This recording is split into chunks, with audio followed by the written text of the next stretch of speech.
ते अलफ एक प्यार दा हरफ सच्चा हरफ बे दा पढ़िया ते की पढ़िया। ओ दीद यार दी ईद तू वध सानू चन ईद दा चढ़िया ते की चढ़िया। इको यार बनाया सी वेखने लई जे ओ भी लड़िया ते की लड़िया। सोहना आप बुलावे ते बोल पईए पल्ला नस के फड़िया ते की फड़िया।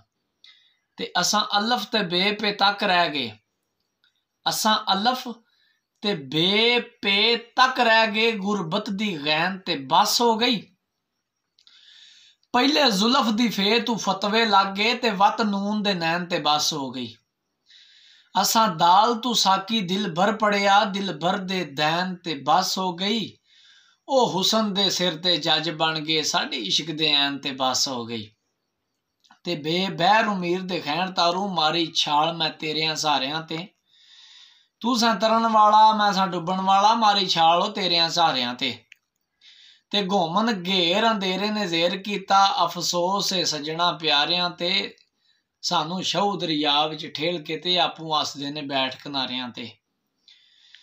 ते अगे जीम जोड़ के हथ दवा मंगो कदी सजना नाल मुलाकात होवे। एक होवे दूजा यार मेरा त्रीजी आप खुदा दी जात होवे। आमो सामने बैठ के होण गल्लां उत्तों निम्मी निम्मी बरसात होवे। ऐ यारी दोस्ती दा मजा तादे आउंदा दिने ईद ते राती शबरात होवे। ते रे रात दा जागना बहुत औखा। राती जागदा पहरेदार राती जां जागदा इश्क दी मर्ज वाला जां जागदा सहत बमार राती।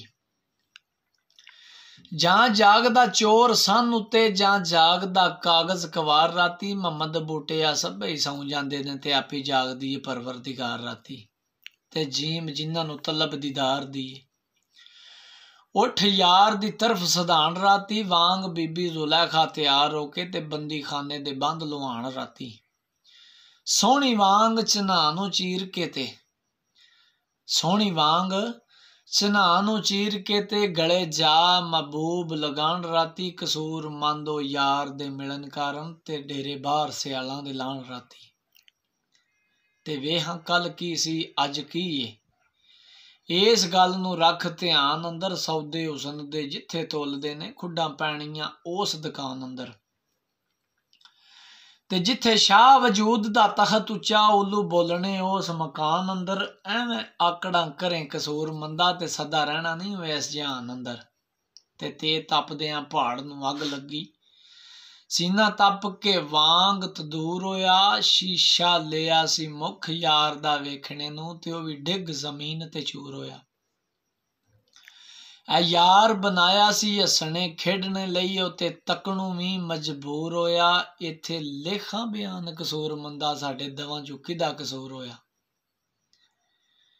ते दसे कोई ते दस ना सकदा ओ किथों तक जमीन असमान दी हद। पर कदे गिनतर विच नहीं आ सकदी उस कुदरत वाले रहमान दी हद। ऐ जिस नाल प्यार सजाई होवे खातर यार दी रौनक जहान दी हद। पर अकल इलम तू दूर कसूर मंदा दसे कौन मुहम्मद दी शान दी हद। ते फिर बाबे बुल्ले शाह होरां शेर लिखिया है पढ़ पढ़ इलम तू फाजल होयो ते कदे अपना आप तू पढ़िया ही नहीं। ऐ भज भज वड़ना मंदर मसीतां ते कदे मन अपने विच तू वड़िया ही नहीं। रोज शैतान नाल लड़दा रहिना कदे नफ्स अपने नाल लड़िया ही नहीं।